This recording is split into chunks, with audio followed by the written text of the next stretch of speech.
like that cup? I made that. You made it? Isn't that sick? Where? When? I made it here in like a little pottery studio, and I'm In horrible. Encinitas? Yeah. You're not horrible. This is amazing. Well, the teacher helped me out 90% of the way for sure, without a doubt. Yeah. I am not good at pottery. Like, I'll have it on the wheel, and I've never even done that before. Really? Oh my gosh, it's so fun. I have it on the wheel and be like concentrating, like really tapping into my Jedi forces, and it's perfect. Then boom, it like throws off the wheel. I'm like, oh my God. I've done it 3 times. That's kind of fun though. It is kind of fun. I want to try that. It's very like creative. It's very I want to try flow that state. Sure. You got to like hand, heart kind of connection. I want to try that. This looks great. Yeah. Yeah, so cool. Tell me about the epiphany you're having. Just this close is good. Are we That's on? fine. Yep. Oh my God. We're on. We're on. Hello, chill. Is there like an introduction or just flow? Flow. Yeah, the introduction we added in later. Okay. So, yeah, we'll just drop right in. All right. Yay. Yeah. Tell me about this epiphany.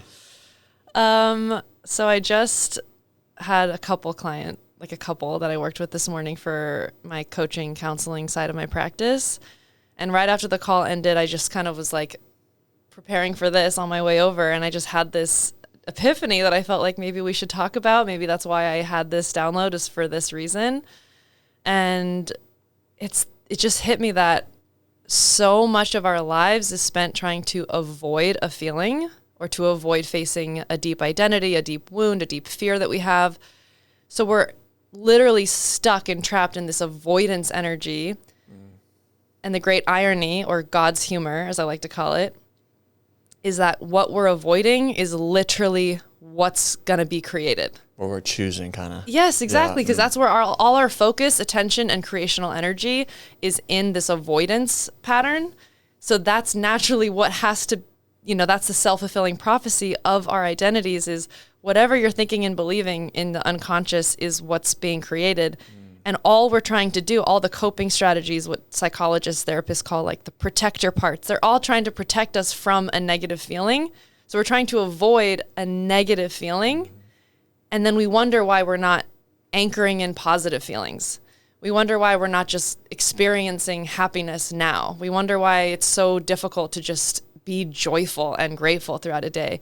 But because all of our energy and focus has been completely directed from a young age to, how do I avoid feeling that? How do I avoid, facing that maybe I'm a failure? How do I avoid the identity that I'm broken? How do I avoid?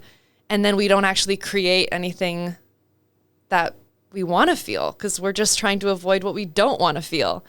And ironically, that all comes true, because it's this weird self-fulfilling prophecy that whatever you're stuck attending to and focusing on becomes your reality.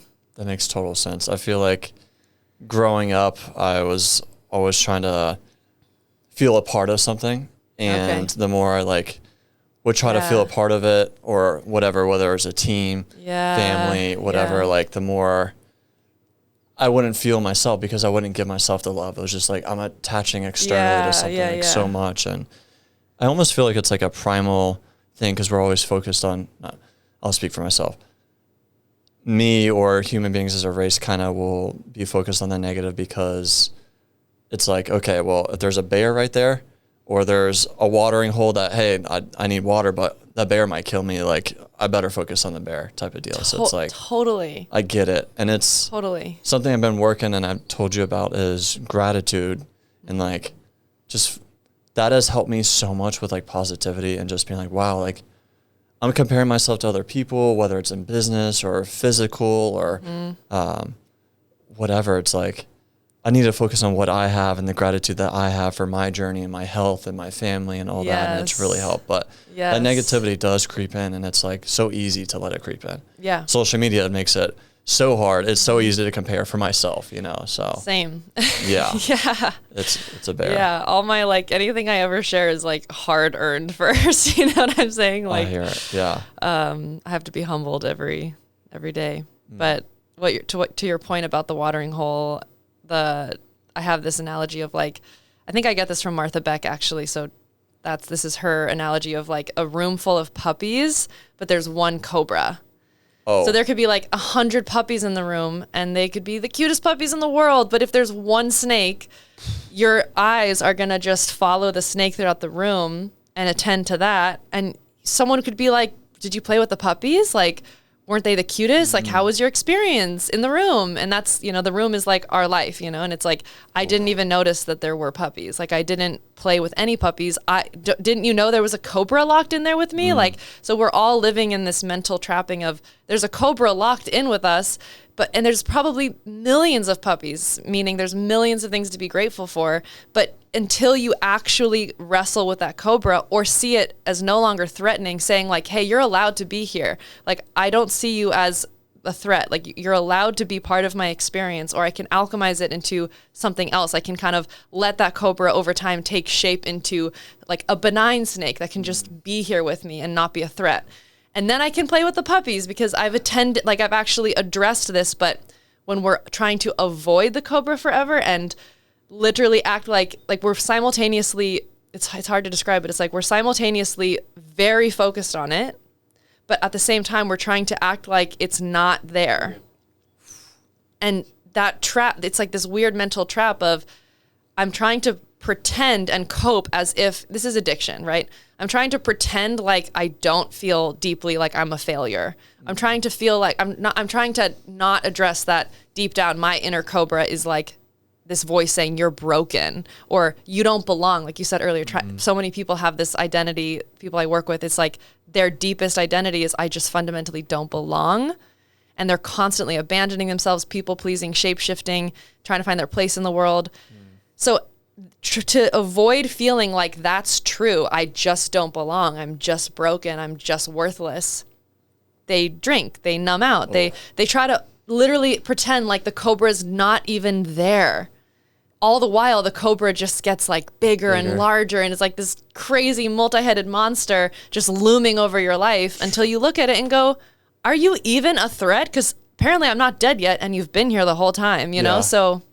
And I've been there where the numbing out or, smoking weed or sex or whatever to like use it to fend off how I'm feeling, that inner cobra. And it's so funny, like that cobra oftentimes is, I make that shit up.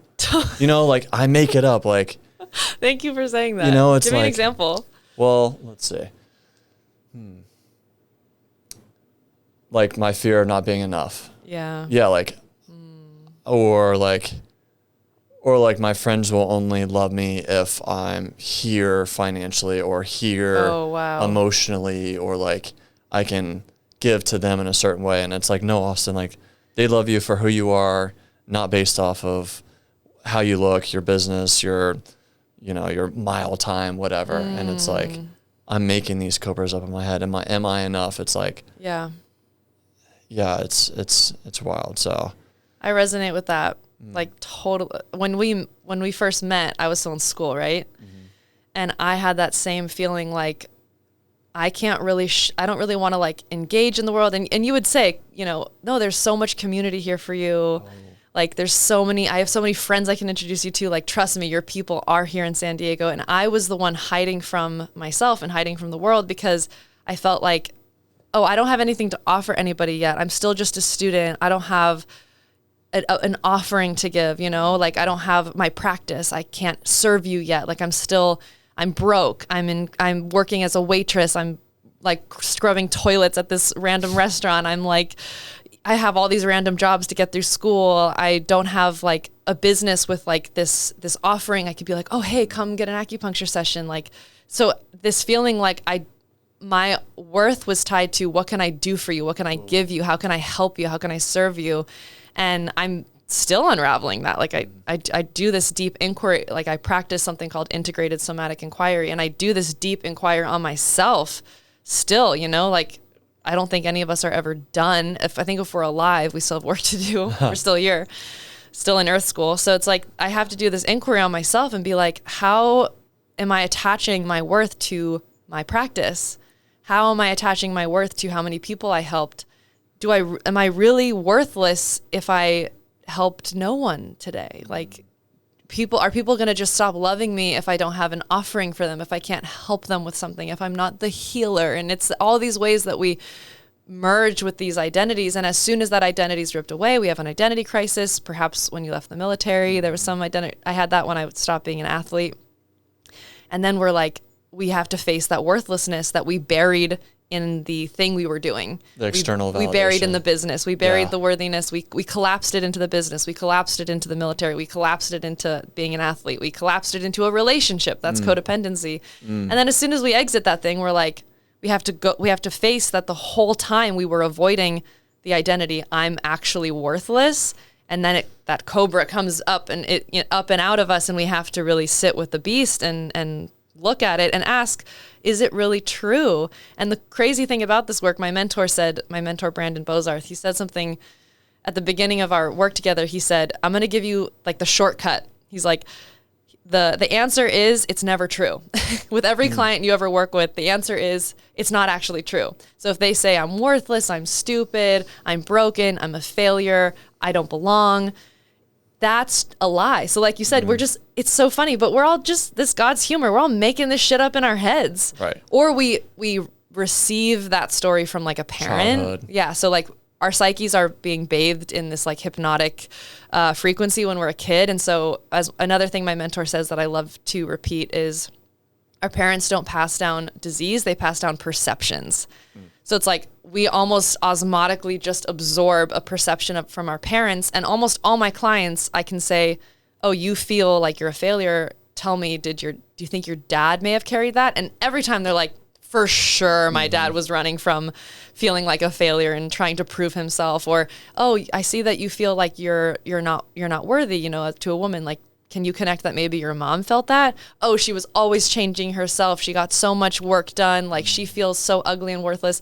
So there's a way that it's not even our fault. Like these can be ancient, archaic stories, but in a way, the collective psyche is making it up because it's not true. Like you can agree to this lie, but the truth is always something kind and innocent and godly and pure and Christ-like, which is your worth is inherent. Like no other person could make you good or bad. We're born pure. You're born pure. We're born, and that's where we've had conversations about Christ, and I wear a cross because I'm very connected to Christ, but I'm not Christian. I'm not a modern Christian. I don't subscribe because this idea that we're like born sinners and like we're not loved, like even if you were Hindu in Bali, if you don't say that Christ is the Savior, you're not loved by God. That's all a bunch of, I think that's another human story. That's just like a lie that we're carrying. And maybe I'm pissing people off by saying this, but that's my feeling about it is,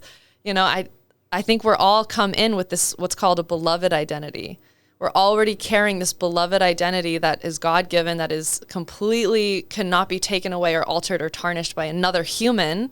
But then we think that every human's reaction to us is true, especially the negative ones. Someone says, oh, hey, like that was stupid. We go, oh my God, I'm stupid. And we just agree with it. We just agree with what's been said about us. And that's why the book, The Four Agreements is like, I think should be required reading for everyone because it's literally like, do not take anything personally.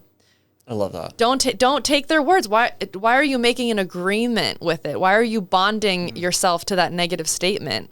And then that's why it's so important to be impeccable with your word and to not make assumptions and to do your best, the other agreements, because if you can be impeccable with your word, you're going to help this collective psychosis of all of us passing all these negative perceptions to one another and passing on all this worthlessness. You see a group of women together and it's all of them picking apart what they hate about their bodies. And now they're all making an agreement. We're all not enough. And then we kind of like bond over these identities that are false. So true. Yeah. To bring it back to, when you're in school and you're not feeling enough to like go to a different friend group to have an offering. Yeah. I feel like that's like such an American thing almost because it's like, what do you do for work? Right. Well, so like, that's like one of the first things that people generally ask in America. I feel like that's like their validation, their attachment. This is my worth. I'm a XYZ, fill in the blank. And like to bring it now to your new adventures and experience in Bali. Yeah. How is it there? I don't think that's the first question they ask there. Like, why is Bali like such a destination for like wellness and holistic healing? Like, what's their first question they ask there? Oh, I love that. I think that's so true. I think there's so many things that the more you travel, you realize we really have these like Americanisms, but we think that it's just, we're like, oh, that's a human condition, but it's really just like an American condition. Right. Yeah.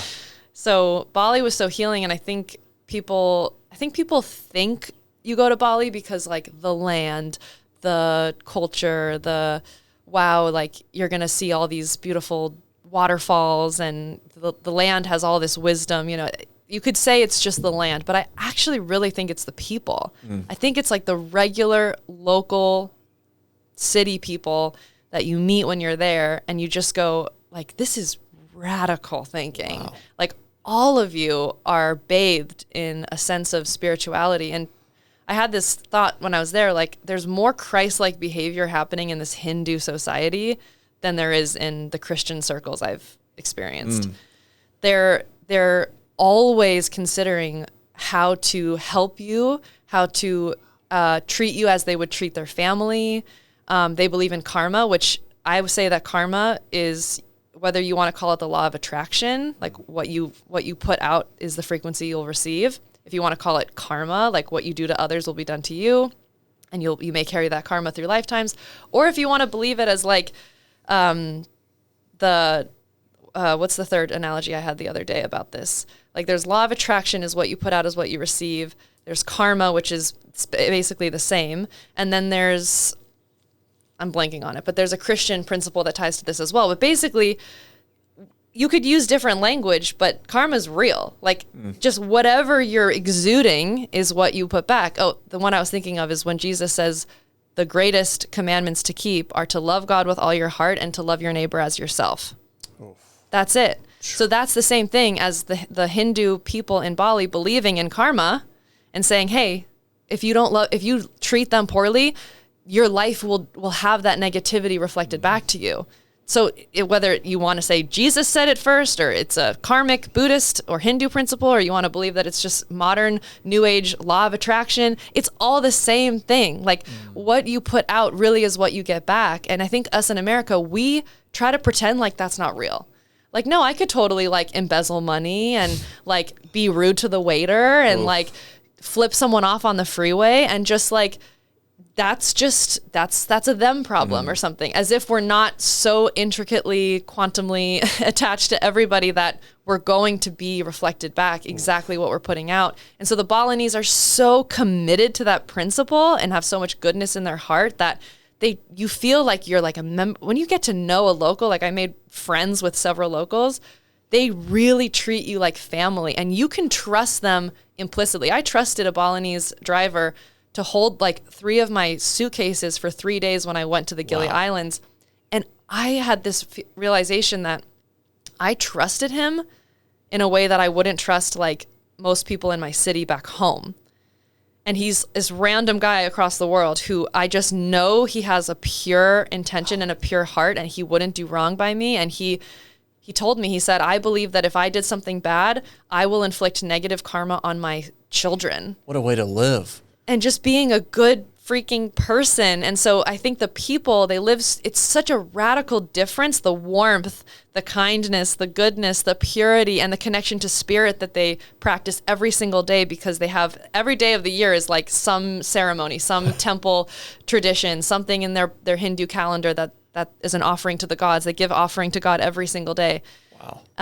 There's incense burning in the streets. It's just this like spiritual mecca, and you just feel so safe. Like as a woman, I could walk at 3 a.m. I was completely safe. I know they don't have an evil intention to hurt me. So I think that is the draw to Bali, even if people don't realize it, is to receive that safety in your nervous system and that remembrance of the goodness of humanity, like the real humanity that is possible for us all. And it can be found in the poorest people in the world. The people with no money in Bali can teach you more than you could pay for in a course. I felt this similar way when I went to the Philippines, with just how nice the Filipinos were with nothing, really. And it was really cool. And yeah just seeing like, I feel like almost consumerism drives that beast in America. Because I almost feel like, like I don't talk to some people because I'm like, oh, what do they have to offer me?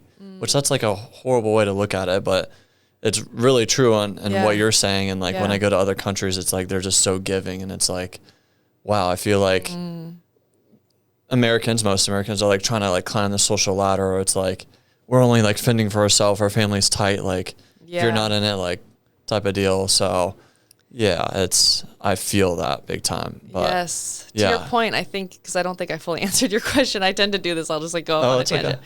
But to your question of what would they answer, they're not leading with, I'm a taxi driver and that's who I am. And this is my, I've given 4,000 rides and like I have a 5-star rating, and like they're not attaching their worth to what they do like Americans do. And I think it's because they already know their purpose and their worthiness and their belongingness in their community, family, and spirituality. So their community, their family, and their faith, they have such tight-knit community. They have their rituals, they have community, they have and they have a real duty to like be a good citizen and to be a good son, to be a good husband, to be a good father, to be a good mother, whatever. They already have so much fulfillment in community and in their spirituality that they don't have a lot of like leaky places in themselves where they don't have those voids where they're seeking fulfillment, and then they go, I don't know, like maybe I'll project it onto money or my job or what I do or my accolades, my accomplishments. But in the West, we are so lacking in community, family, and faith, spirituality, that of course we would deflect or project onto, well, let me try to find fulfillment in what I do and self-aggrandize myself and like make it all about what I could offer to people so that they see me as good enough to be sitting with them, So I think if we had more ritual and community, we would be in a very different place. Yes, and nature. Yes, nature. Sure. Yes, absolutely. That's so funny. Community and nature are like the biggest things that I want in like my next place, or like to raise. And a nature family. can be your whole spiritual practice could just be in nature, which that's the most valid to me a lot of times. It sounds like the Balinese people, they are there, whereas like in the Western culture, it's like we're searching for that there, but like they are there. They don't need to have a certain job or certain money or whatever, like certain friend group, like they feel whole. There is no searching, grabbing for the external. Like that's so cool. What a way to live. And I want to try to embody that more. And that's why I do like traveling, because you traveled a long time. Do you have any like, what would you say was your most enriching experience with people, or like what was the biggest lesson you took from the people and the cultures? I definitely think just seeing the Filipinos be happy with nothing, and like I have all the look, I have all this stuff, and it's like I'm still kind of like searching or whatever, and that's when I'm trying to get more into a spiritual practice, a God practice, because I'm really at ground zero, and trying to fill a hole, whether it's endorphins, trying to a fast car. I love cars, right? But like that's still like a way to kind of fill a void of sitting still. I have a hard time sitting still, and I think seeing the people of the Philippines just not have jack shit and just be like super happy and wanting to like help you is like, whoa, it's just so cool. And but I hope you recognize, I actually wanted to start this podcast with saying this to your audience, if you'll allow me to. I feel like you're already that, and I want like your listeners and your followers to know that from somebody else. So as someone that just knows you as a friend and practitioner, and like we have different relationships, so someone that's not like you or your girlfriend speaking for you, I want to speak for you to your audience that you are who you say you are online. Like you are a person of integrity, and you do hold those principles of the Balinese or the Filipino of leading with generosity and leading with service. Like, and I feel like you are the model of what we can really strive for while wanting to be in a capitalist, like we want to stay here. We want the Western life, we're here. We're choosing this. We want this kind of capitalistic structure, and we want the entrepreneurship, and we want the ability to expand and grow. And we want the community, the service, and the life of generosity. Like we want to find that blend. And I think you are already, even though maybe sometimes you find yourself comparing, we all do, and you have that negativity. You're looking at the cobra. Like I want to just affirm for you and have your audience, who, especially your followers who might not know you personally, see and know and feel that you are that intersection. Like you are the most generous person I know. Like you lead with service and with heart. I mean, that could go on, but like the stuff you've done for me, like with no expectation, like changing the light bulbs at my office just because you didn't want me to have like the crazy fluorescent, like putting a shower filter in my house because you're like, I'm not letting you have dirty water. And then you're like, went across town to put a painting in your truck to like take it to my house because I had no way to get this painting to my house. And like, we'll just basically take the shirt off your back if you're wearing a shirt. Yeah, right. Like for somebody else, like you model that so well. And so for anyone that was questioning, like, is Austin a real person? Like, is he actually like nice? Like, it's hard to tell through the screen. You really are that. So I just wanted to let you know, I think you're already embodying so much of what you strive for. I appreciate that so much. That fills my heart a lot. And I really do appreciate that. Thank you.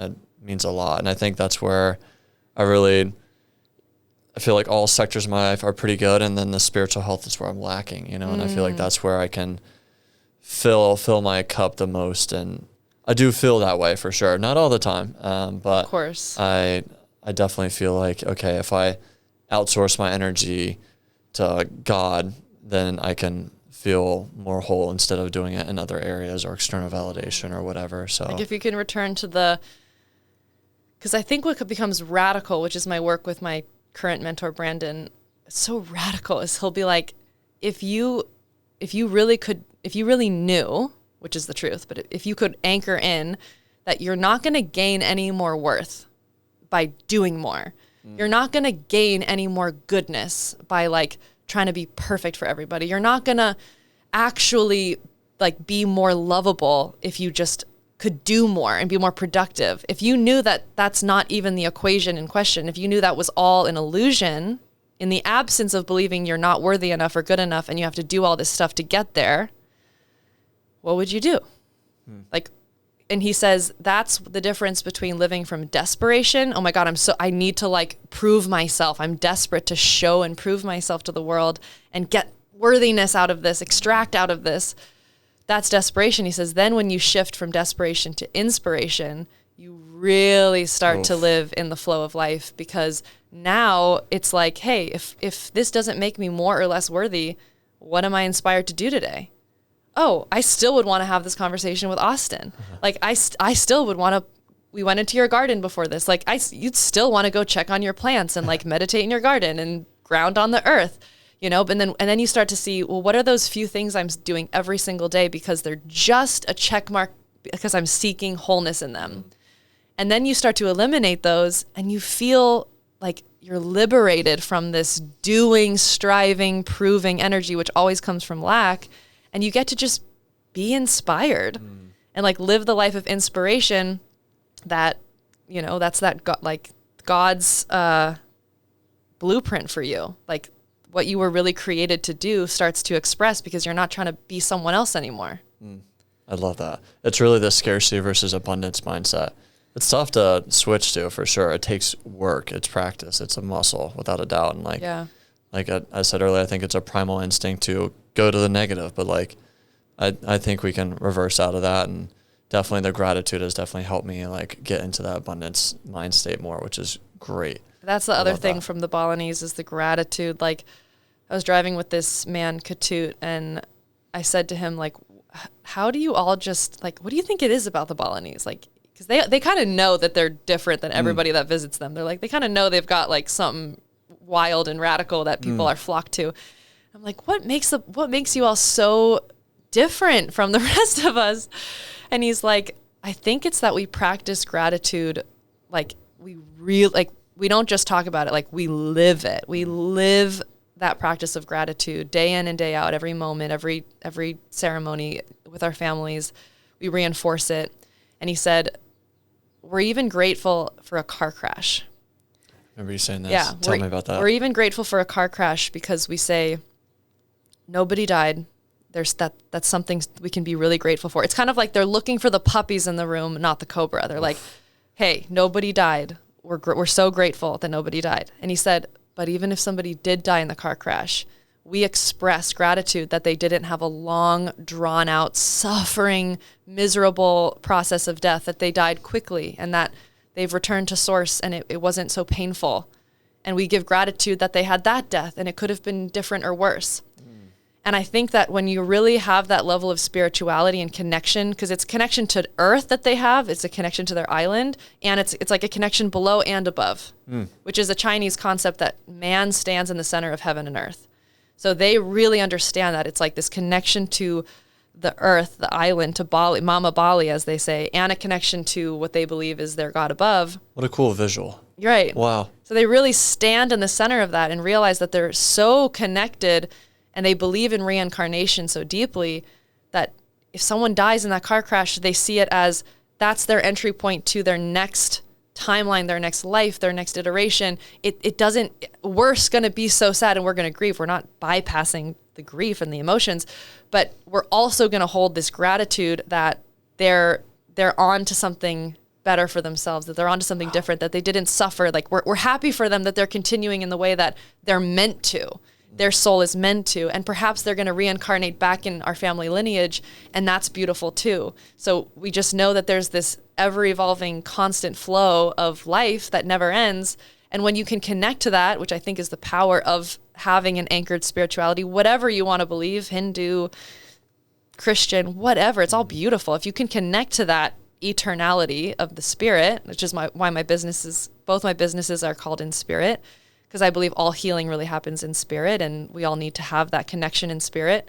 Because when you have that, even when bad things happen, you can find the gratitude, you can find the silver lining, you can see how it's part of an ever-evolving, never-ending process that at some level you're choosing. What a life of like purpose that is. Yeah. It's like they're not externally trying to grab purpose. It's like they feel that inside of them. Yes. Like how freaking cool. How did you get into acupuncture, and why Chinese medicine? Like, tell me that. Did you go into Western medicine at all and say, "Oh, this is not for you"? Like, how did that happen? I love this question. I have a joke now. So I bring humor into everything. Like, I love it. I always we need more humor. we need more humor in this like healing world, because Yeah. my dad has this phrase, God's humor, and I just use it all the time. Because whenever something like ironic would happen, my dad has this great gratitude way of living, where he just throw his hands up and laugh and just be like, That's awesome. God's humor, man. Like, that's hilarious that happened that way. So God's humor for me is that I feel like I was literally had to be knocked in the head to wake up out of the attachments and conditioning and identities that I was in. So I was this like, I'm the kind of person that I'm like, I give 100% when I'm into something, like I'm all in or I'm all out, So when I was an athlete, I was all in. I was like, this is my identity. This is who I am. I'm going to go to the Olympics. Like, I'm going to play at the highest level. And I had a cool career, and, it has had its ups and downs, but like I did achieve a level where I played with gold medalists at UCLA. I wasn't good enough to go to the Olympics, but I played with Olympians, and I, look back and I'm like, okay, whoa, that was crazy. Like, that's pretty cool. So I had this like 10, 11 year career with water polo, and I was so attached to my identity, and I was like committed, like I'm going to play abroad after college and I'm just going to keep playing. And I couldn't conceive that I had to like really let that go one day and like find out who I am underneath that. Cause I formed that identity when I was like 10, and I was a fast swimmer, and I was like, well, I'm going to do this now. Apparently I'm good at this. So this makes me good, and this makes me better, and I'm going to perform now. So that spawned that whole career. So what was the question? Wait, I want to connect back. How did you get into acupuncture? Yes. So having to be knocked in the head to get out of the attachment, the identity, I had 3 concussions back to back to back in my 5th year. So I did a 5th year. I had 1 injury year, and I was like, I'm going to keep playing. Like, I'm so attached to this identity. I don't want to give up on this dream. Like, I'm going to play in a 5th year. So I did a 5th year at UCLA, and at the end of my career, I got 3 concussions back to back to back, 2 of which I did not report. And I ended up playing in the championships on like a horrible concussion. I feel like I couldn't even see straight. I needed like 8 cups of coffee to even function. It was like the worst part of my life, but that's how freaking attached I was to my worthiness is found in my playing time and us winning the championship, and I'm going to die for this team, and I'm going to lose myself. It's total codependency. And I was willing to sacrifice like literally my brain health, like my life for this sport. Like I played on a concussion that's really dangerous. So I believe that I had to be knocked in the head so that I would finally be afraid of the sport and be like, you know what? You're supposed to retire after 3 concussions. I've probably had way more throughout my career. I got to stop. Like it's almost like life had to scare me enough to stop playing and attaching my worth to this athletic performance. Okay. So I was like, these head hits all came all at once. And then I found myself in an acupuncturist office, like, whoa, somehow. And it's this old man named Trevor in LA, and he has this little like yellow shack in the back of his house. And I'm laying on the table, and this guy is wildly intuitive, and sometimes he uses a couple needles, sometimes it's just his hands and energy work, sometimes it's his words, like it's all this shamanic stuff that's over my head at the time. I'd never even heard of acupuncture. I was like, wow, where am I? What am I doing? But I'm in such bent out of shape. I'm having horrible headaches. I'll try anything because the medications don't work. And one day I'm laying there after like seriously being healed by this man. Like he would take me in a state of misery, depression, almost suicidal ideation. And in 1 hour I would walk out of that office and it'd be like, the leaves are so green. Like the sun is so beautiful. Like wow. Life, it's like I could see the puppies again. I was clear, and the headache would be gone. And I'd be like, I'm going to be okay. Like, I'm going to get through this. Like he basically what he was doing is what I do now, is connecting people through the shamanic practice of acupuncture to their spirit and bringing that connection, that life force, that knowingness that it's going to be okay, that there's a purpose to this, that, you know, you just, the gratitude came back, the color came back, the purpose came back into my world, even without the athlete identity. Mm-hmm. Like I found myself beneath that, my soul beneath the attachments. I could feel it in his presence. So I'm laying there one day after having these like revelatory experiences with him, and I turned to him, and I'll never forget this. I said, Trevor, how do I do for other people what you've done for me? I'll do anything. I said, I'm going to give up everything. I was going to be a lawyer. I was preparing for the LSAT. I'm like, I'll do anything. Like, I will give up this whole career path to be a lawyer. I don't care. Just tell me how I can help people, how you've helped me, because I think that's all I'm here to do. And he said, it's going to be a lifetime of learning. You're never going to stop learning. Like, you are going to be a student of life forever. But the first step is acupuncture school.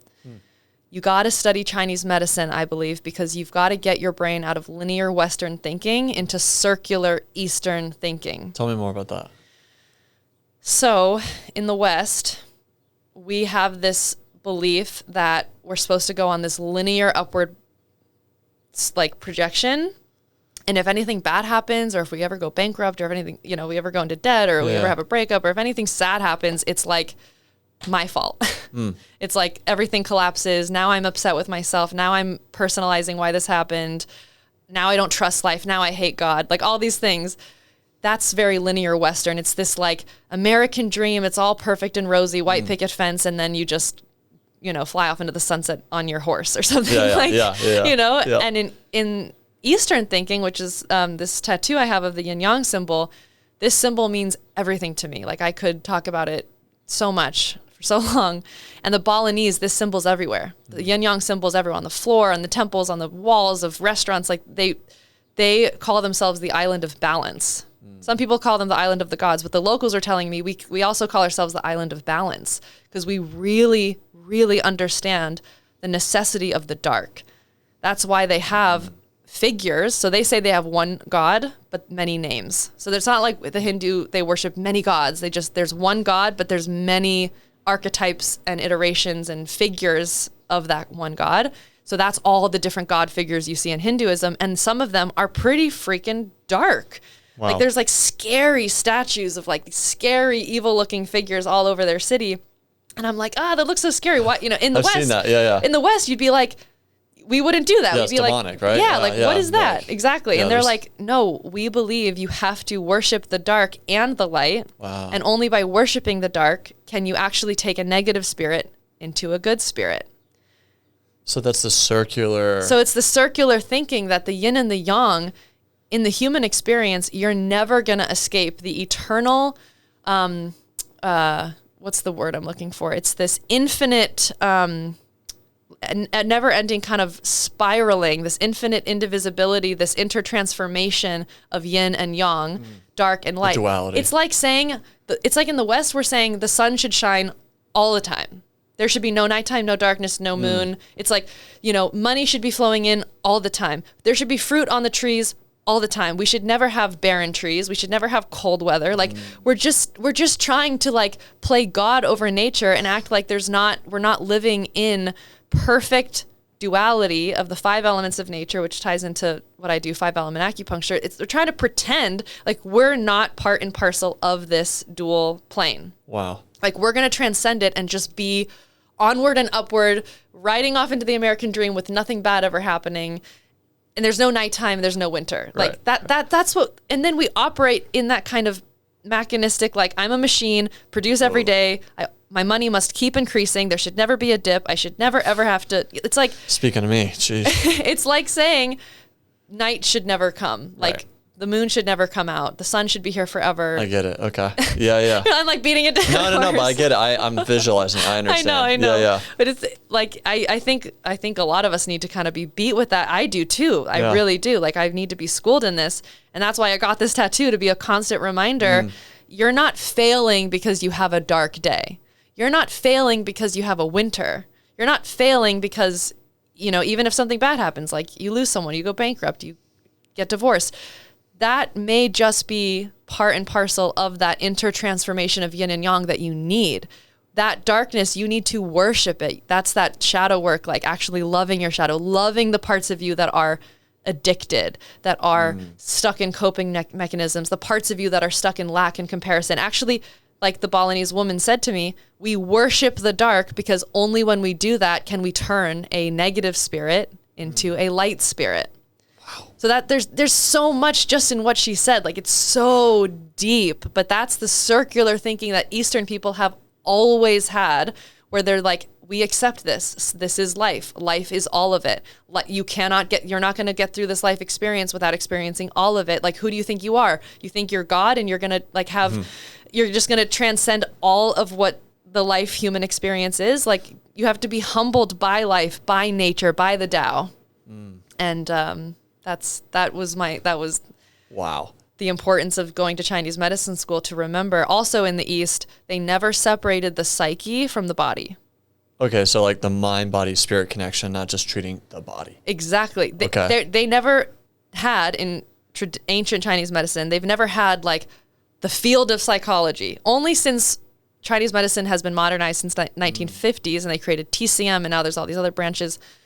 Only more recently, and because of the Western influence on China, have they decided, oh yeah, we're going to have like, we're going to have mental health specialties in Chinese medicine, and we're going to talk about psychology. But traditionally, these Eastern people, they never said, oh, these people will study the brain and the psyche, and these people will study the body. It was like, it's all reflective. They couldn't separate it. So this reductionist thing is very linear in the West, where we think, oh no, like, talk to a psychologist about that. I have no idea. Like I'm your arm doctor or something. Right. And it's like that idea that we're picking apart the elephant and none of us can see the whole picture. So I think Chinese medicine is like trying to look at the whole picture and know that it's all interconnected and circular and unending.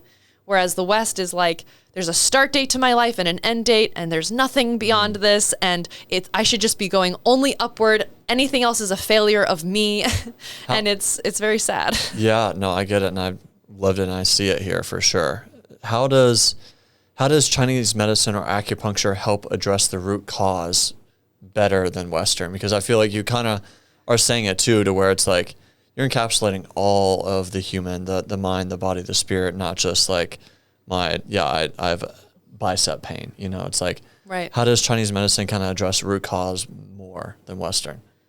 It's a really good question. So I'm going to speak to my lens of classical 5 element acupuncture, which is a rare Taoist and shamanic spiritual style of acupuncture that I practice. I could speak from the lens of traditional Chinese medicine or TCM, because that's what I learned in school, but I want to stay true to what I practice. So I'm going to speak from the lens of classical 5 element, which is going to be different than most acupuncturists would answer. And maybe that's good. It's like a totally different perspective. But from the lens of classical 5 element acupuncture, we recognize that every disease, symptom, or dysfunction is basically a manifestation of the spirit. Like it's some way that the spirit is crying out for help. And if we just look at the symptom, if we just look at the disease, if we just look at your bicep tendon, it's almost like, I think you'll appreciate this because you're a car guy, but my first acupuncture 5 element teacher, Brian, who I've told you about, he has this analogy that it's like if your like engine light goes on in your car, like check engine light, and you say, oh my God, this light is really bugging me, and you just snip the wires. Oh, yeah, okay. I would say that's Western medicine. It's like this light is really pissing me off. I don't want to have to live with this flashing light. Again, it's this Western, I gotta work. Should never be winter. Bad things should never happen. This is not allowed. Pain is not allowed. I'm gonna just snip it. I'm gonna snip the wire. I'm gonna take Excedrin for a migraine or ibuprofen for bicep pain, or I'm going to take an antidepressant. And all those things have their place. Let me just disclaimer, I'm not a Western doctor. I cannot advise on medicine. Like, none of this is medical advice, but I do hold the perspective that at the end of the day, with a chronic use of these substances is like chronically snipping the wire on the check engine light versus saying, what must be going on in my engine?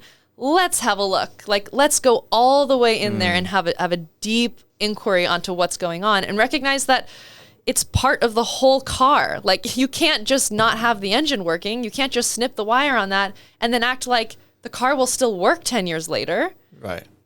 It's asking you to check the engine, and you're acting like you could go the rest of your life never checking the engine. Like, that just doesn't make sense, right? So classical 5 element is like, we look under the hood. Like, we check. We go to those deep places. We ask about your life, your relationships. It's built into the nature of 5 element to ask much deeper questions beyond, how's your sleep? How's your poop? How's your diet? Like, how are your symptoms? And that's way deeper than Western medicine will go right there. What you just said, asking diet and sleep. No, like, you have head pain. Oh, I got 3 pills for you. Exactly. So that's like, I think like TCM, there's a lot of just like asking some of those questions, like, tell me all about like, how's your digestion and how's this? And there's merit to that. There's merit to all of it. If it exists, there's merit to it. But I'm such a curious monkey that I have to go like deeper, all the way down, to the fundamental root. And that's what classical 5 element offers, and why I'm obsessed with it, because we actually go to the level of spirit, and we try to understand what is the real cry for help from the deepest place, from the deepest identity, from the deepest root system of your unconscious psyche. Like, where are you not connected to spirit? Where do you feel like you don't belong? You're not enough. You're not worthy. You're never going to be chosen. You're broken. Like, where do you feel that void? And what are the places you're trying to fill it? Whether it's, tell me, okay, codependent relationships, we got to talk about that. Like, we nothing is off the table, as you know from doing this work with me. Nothing's off the table. How? Because the health of your relationships tells me about the health of your body. The health of your mind tells me about the health of your body. Like, it's all connected. That's that circular, the yin yang symbol, the Chinese. That's the whole Eastern model. It's all connected. You are like a intricate web, and you cannot take one little strand out and act like the web wouldn't fall apart. So we address the spirit, and we also utilize the Taoist understanding and the cosmology of the 5 elements: fire, earth, metal, water, and wood. Interesting. Okay. So if you want me to go into the weeds on that, I will, or we can keep this kind of like high level. I'm totally cool either way. Okay. What is the burning thing that you put on me sometimes? What is that? So that's moxibustion. Okay. And what part of that is the 5 element? So we determine which channels we're going to treat and which point. So let me say it differently. We determine which channels we're going to treat based on which element is most out of balance. It's kind of like looking at an ecosystem in nature and saying, what's out of balance? You can imagine if someone was like a fire imbalance, and I diagnosed them as having like excess fire. And that diagnosis doesn't come from my mind, by the way. It comes from color, odor, sound, and emotion. So this is the ancient shamanic way of diagnosing, where we had to train our senses. Wow. So I have the nose of a bloodhound now. That's really cool. So I smell people's, the scent coming off their skin actually correlates to one of the elements. The color by the side of their eyes will correlate to one of the 5 elements. The sound of their voice correlates to one of the 5 elements, and the predominant emotion out of balance correlates to the 5 elements. So we use this 4-step sensory ancient diagnostic process to find out which element gets out of balance first in your inner ecosystem. And if I can correct it from that elemental root, then just like if I were to make sure I harmonize an ecosystem in nature, your ecosystem will have a domino effect of harmony through the 5 elements now coming back into balance. So a way to think of it is if I diagnose someone as fire imbalance and they have, let's say, a fire excess, you can imagine that's like the LA fires that just happened, right? Yeah, what does that mean? Like they have like too much fire? Like put that to me in like simple terms for... It's hard to put it in terms that are not like connected to nature. So the analogy of like the fire in LA is like that would be the same process as if there was fire excess in the body. So you could imagine it scorches everything. It burns down everything. That's the person who's burning down all their relationships because they can't not explode in fiery rage at every little trigger. You see what I'm saying? Like it's connecting it to nature is helpful because that's the roots of the medicine. But like this fire is out of control and it is burning all your buildings.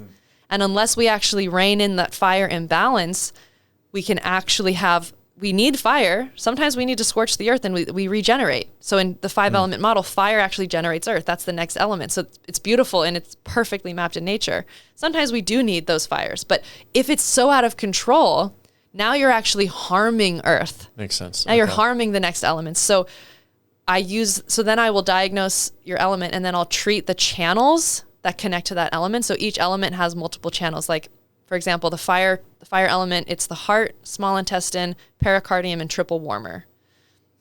And then for like the wood element, it's the liver and the gallbladder. For the metal element, it's the large intestine and the lungs. So different organ systems with their electrical meridian associations are connected to each of the 5 elements. So then once I diagnose which one's out of balance, that's the channel I will treat. Predominantly. There's some caveats. It's really nuanced. But I bet. I will choose the points I choose, because you said, how do you choose the point and then do the burning of the mugwort on your skin? The points I choose is for the spiritual significance of the point. And this is where being a practitioner of 5 element, there's a lot of like meditation and like literally meditating with the points and trying to understand, because my new 5 element teacher, David, he says each individual point on the body is far more intelligent than you or I will ever be. Wow. That's how intelligent this cosmic system of acupuncture really is in its Taoist shamanic origins. Wow. There is a deep intelligence to each point, which is why when you come see me, sometimes I don't do very many points, but I'm doing something deep, right? Like it's really significant, but it's minimalistic because there's a precision in this medicine of choosing which point, because for every spiritual outcry or for every like almost like emotional or physical ailment, there is a point that perfectly matches that experience, which is why I talk to my patients so long before treating them, because once I get to know what is that exact missing link, what is that exact piece you feel lack in or deficiency in, I can literally, there's a point that will connect you to the spirit of that and fill that void internally for you, which is why people leave my table feeling like, I no longer feel so compelled to like go on my phone and like I just want to walk in nature and I don't have as many racing thoughts, because the way I see it is like I'm running spirit through your body, through the innate intelligence of your meridian system, your innate acupuncture technology of these points. Wow. But it takes this high level diagnostic process for me to know, oh, that's what you need right there. And wow. that's how it works. So deep. I mean, it's so intricate, and it's so cool to hear, because it's like Western medicine, all they're getting taught is like, this is the symptom, this is the medication to dull that, you know. Snipping those wires. Yeah, and it's not a root cause fix. Yeah. It's super sad. What are some of the more like fun, cooler health issues that you've seen, that you've treated, that have totally reversed or has helped? Like, I'd love to hear. Okay. So one was while I was still a student, and I was a student intern. You spend like a year and a half treating in the school clinic. It's kind of like our version of residency in Chinese medicine school. And I was treating this woman who has had a really complicated life history, multiple attempts of suicide, homelessness as a child, abuse. Wow. And, you know, she was one of my first patients, and I was like, wow, I'm being thrown in the deep end of the pool. but also I love this. This is what I'm here for. This is who I am. So I was like excited, but also like, how do I treat her? Right. And my mentor said, Brian, he said, trust the system of Five Element. Trust it. I know you're going to want to change it, but just see if you can trust it and practice the system and see what happens. So I treated her according to the true traditional principles of Five Element Acupuncture for like 6 months straight, weekly at the clinic. Wow. At the end of the 6 months, this woman has successfully completed AA like twice. Like she's now actually a sponsor. She's rescued like 14 cats off the street herself, like caught them herself. And she's now made it her life mission because she sees those cats as a reflection of her homeless self. And she's rescuing herself through these cats. And she had 10 out of 10 plantar fasciitis, which is like horrible foot pain. Couldn't walk, was like hobbling into the clinic. She had 10 out of 10 plantar fasciitis when we first met. And literally without her even thinking about it, because in the work, people come in with symptoms, but then we end up really addressing like the emotional pain. And then that actually becomes the crux of it. So she almost had forgotten like that we were treating plantar fasciitis, or she actually kind of forgot about her plantar fasciitis as an issue. 6 months later, she's on one of my last clinic shifts as I'm about to graduate, and she says, oh my God, I didn't even realize it. But for the last few weeks, I have not had any foot pain. I've not had any plantar fasciitis. I said, whoa, because I'm like about to freak out with excitement. I'm like, whoa. Is it like 4 out of 10, 3 out of, it's getting better? She's like, no, it's 0 out of 10. I haven't even thought about my feet. I've just been walking normally without even registering this miracle. And we both just like hugged and celebrated. And I just looked at my teacher and I was like, I trusted the system. And I never placed needles where it hurt. That's how the power of trusting this more ancient system of Five Element. I never placed needles where it hurt. She'd be like, aren't you going to do like my feet because of the plantar fasciitis? And I'm trembling because I'm a student and I'm still trying to like get my patients to like me because I have that worthiness wound, right? So I'm like, oh, like I'm doing something a little different. It's called Five Element. Like I'm not necessarily going to put needles right where it hurts, but like, just hope you trust this. And she's like, okay, like I'm trusting you. But I could tell she was skeptical. I was skeptical. And then boom, like 6 months later, something that's supposed to be kind of irreversible is completely reversed. And I have a lot of stories like that since then. But that was a cool one because it was like my convincing story. I was like, you needed that. Yeah, I needed that. Yep. That's so freaking cool. Yeah. What are some of the misconceptions around acupuncture? And first I'll say my first misconception was like the needle. Like everyone's like scared of the needle, and like how bad does it hurt? And that was my like biggest like fear. It's hilarious because you have some big tattoos. Right. Yeah. Right. Exactly. And yeah, it's just like, it's like you see, I many a times have had the needles on the top of the head and stuff like that, and just like the pain and all that. Like, what is that the biggest misconception? Do you think? What is the needle pain or the size? Like, speak into that more if you wouldn't mind. I think people, I've only had one patient where this happened, but I had one patient who said, I think you're great. I'm sure this works, but I can't do it. I cannot have you I cannot do the needling part. And so now we just work with counseling. I'm also a spiritual counselor and I work remotely with coaching and all kinds of things. But now we just do that because he's like, he was having a full-blown panic attack on my table at me just holding the needle in front of him and not even touching him yet. So there's a in very rare cases, people cannot get over that. And which is a little funny to me because I have tattoos, you have tattoos. We both know that hurts way more than what I'm doing. I hate getting my blood drawn. Like I'll look away and be like, those needles are like 15 times bigger than the acupuncture needle. So if you've even had blood drawn, like that's such a bigger needle than what I'm working with. So I hope I can dispel the fear. Like it's really not scary. There's sterile needles. There's single use. There's like nothing bad can happen.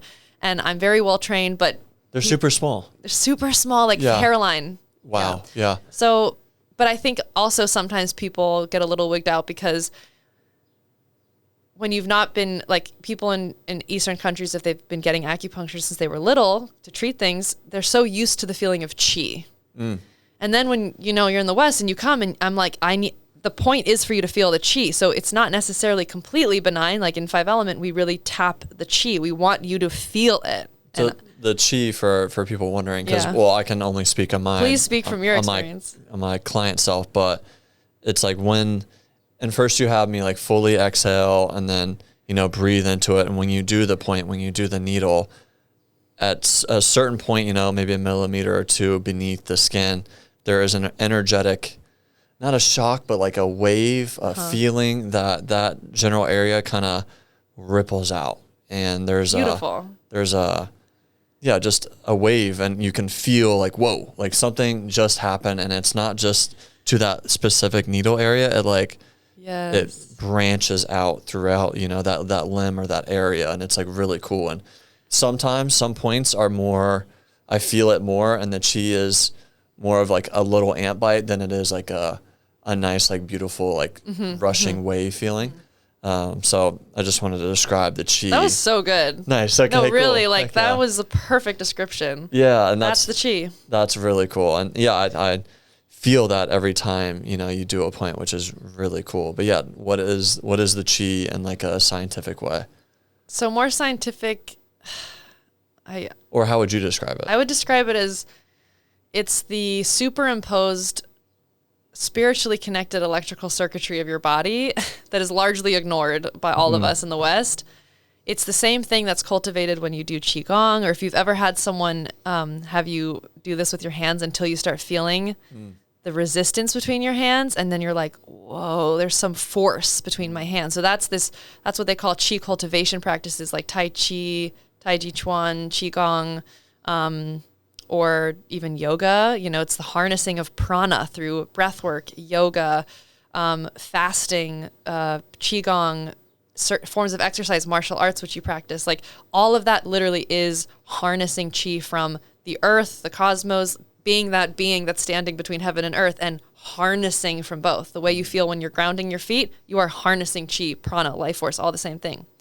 So but also within your body in that electrical wiring that I call the meridian system, or that we call the meridian system, each point is like a reservoir to some story in the body. It's hard to explain the spirit of the points. I'll give an example if you want of one of the points. But when I tap that point, it's like activating that life force within that's connected to a spirit, which is an eternal well of life force. It never ends. Like you could just keep, just like you'll always feel better when you ground on the earth. Like there's something that's always available you can draw from if you're willing to. So that's what I'm drawing from, but it's within your meridian system that's connected to both spirit and earth, being man between heaven and earth. It's this whole axis of the cosmology. And that's what I'm doing is I'm helping you cultivate chi, but I'm telling a poetic story with each point's spirit as I go. Oof.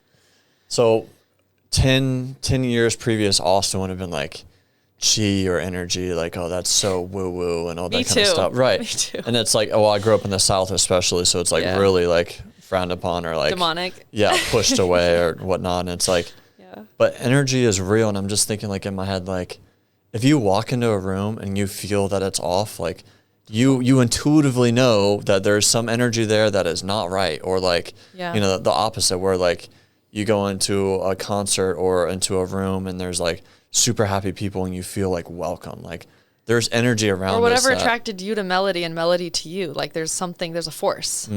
Right. Yeah, there's energy that I feel like Western medicine can't or doesn't care to explain or look at as a whole. Well, because it doesn't meet the requirements of the Western rational linear model. Money. It's basically like, well, it doesn't exist then. If it's not following this straight line we've drawn in the sand where we superimpose ourselves over nature and say like, we're going to be rational about everything, like, and that's, we can explain everything to the rational mind. Like that belief stunts medicine from integrating and exploring and immersing in, time-tested, true practices of energy cultivation and energy healing. Yeah, I was just thinking like, I'm like, wow, like I used to think that energy was so woo woo, and then, you know, I started to tap into it more, or just understand things in a different way, and I'm like, wow, there's a lot here, you know, like there's so much with acupuncture and mental health. Yeah. How can that help? Because I know a lot of people are dealing with anxiety and depression, and like I know just like, you know, one session isn't going to clear everything up, but how can it help that? So it goes back to the attachments, like we started our conversation, like what is the identity you're attached to, or what are you trying to avoid, or what have you merged your sense of self with, to where now you completely believe your worthiness comes from the relationship, the job, the money, whatever. I believe that anxiety and depression are meant to be just like every other emotional experience that we have. And it's meant to be like the winter, like the moon, the darkness, the nighttime. You think you're going to go through life and not feel depressed ever? I mean, that's this Pollyanna Western thinking that, but think about it this way. If we live in a culture where people say, yeah, you're supposed, that's a disease if you're depressed. So like, to be really good and healthy, you must never be depressed. If that's true, then of course the shame. Yeah, that just brings you into more of a downward spiral. The shame when you do feel depressed, and people are like, that means your brain's fucked up. Like that means that you have a brain that's just not good enough. It's just confirming all these westernized stories and the falsities that we live in of like, we're trying to superimpose some kind of idyllic perfection on top of a perfect nature, and we'll never win. I promise you nature will win, as we see all the time. You know that. You're like such a man of nature. So this idea that we're never supposed to experience something that's just not, you know, keeping up with the Joneses, false happiness thing. Like if you're not experiencing that, there's a problem with you. Instead of being like, this is so natural and this is so necessary. This is like if I'm a tree, this is why I always bring it back to nature and the 5 elements. If I'm the tree, that's like saying the fruit has to always be here and be ripe permanently. It's like if the leaves fall, imagine if that tree was like, I'm worthless. Like I don't belong. Why did God create me? Why am I here? Like, look, I have no leaves. I have no fruit to give anyone. Like I'm just a piece of shit. Like that would be like the tree believing it's not experiencing something perfect when it's winter and it looks to be dead. Right. It looks bare. So when we're having our moment of being the barren tree and we're sitting in depression, anxiety, pain, loss, grief, whatever, and we make it our problem rather than part of this yin-yang circle, part of the circular experience of the circle of life, we get really attached to it. It's almost like we super glue ourselves to it because we say, oh, there's something wrong with me that I'm experiencing this. So I am the cause of this. I'm a problem. It's not that I'm, you know, I had a client recently tell me like, I'm a mess. And I said, no, don't marry yourself to the messiness. Congratulate yourself that you're in a mess, because that mess is the winter you need for the spring, for the sun, like that. This is good. This is nature. This is helpful. But you calling yourself a mess, that's what happens when we keep ourselves in depression. We keep ourselves stuck to anxiety. And that's to our first point in this podcast. If I'm avoiding something, I'm literally keeping it alive forever and growing it bigger and bigger and bigger. So I'm avoiding actually facing that I'm depressed because I'm so afraid that I'm the cause of this, that I'm fundamentally broken, wrong, bad, or worthless because I'm experiencing this. And I would rather like numb out, hide from myself, just lose everything, go bankrupt, like basically give my life away to escape facing that maybe I'm broken because I'm depressed. So in my work, the first thing is you got to see, like today I worked with a couple on the man. I was helping him see, hey, you are not a failure because you had certain experiences. But when you believed that those experiences made you a failure, who did you become? Oh, you hid things, you concealed things, maybe you lied, like not because of the circumstance, because of the identity you attach to it. I'm a failure now. So if you could just detach yourself, if that's not true that you're a failure, if these things just happen to everybody and it's okay, and it's actually teaching you a profound lesson that you're going to look back on and thank yourself for and thank God for, trust me. If you can see that and not attach some deep, horrible thing about yourself to it, you're going to get through it quickly. You're going to get through it quickly. Just like winter will pass to spring, you will enter spring. Like the 5 elements will keep going in that circular motion. But you can kind of stunt it and keep yourself in like a permanent winter if you're merged with the idea that you're at fault for being there. I hope that answers your question. Yeah, what a great perspective shift.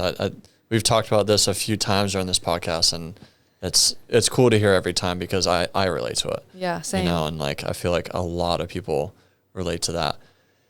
If let's say Tyler or Sarah hears this episode and they want to go to an acupuncturist in their area, but they're not in San Diego, they can't see you. What do they look for in an acupuncturist? How can you kind of vet one out?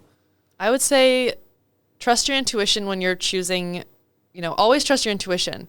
If you see a certain name, a certain face, a picture, a website, and something in you just goes, whoa, like I'm just feeling really connected right now. I'm feeling really inspired. I'm feeling really compelled. Trust that. Don't be like, I don't know, it's kind of expensive, or I don't know, like acupuncture is kind of weird. Like just trust when you feel inspired. Stay in the flow of inspiration. That's really God working through you and leading you where you're supposed to go. So trust that. But second level, make sure you really connect with the practitioner, because no medicine works without connection and trust.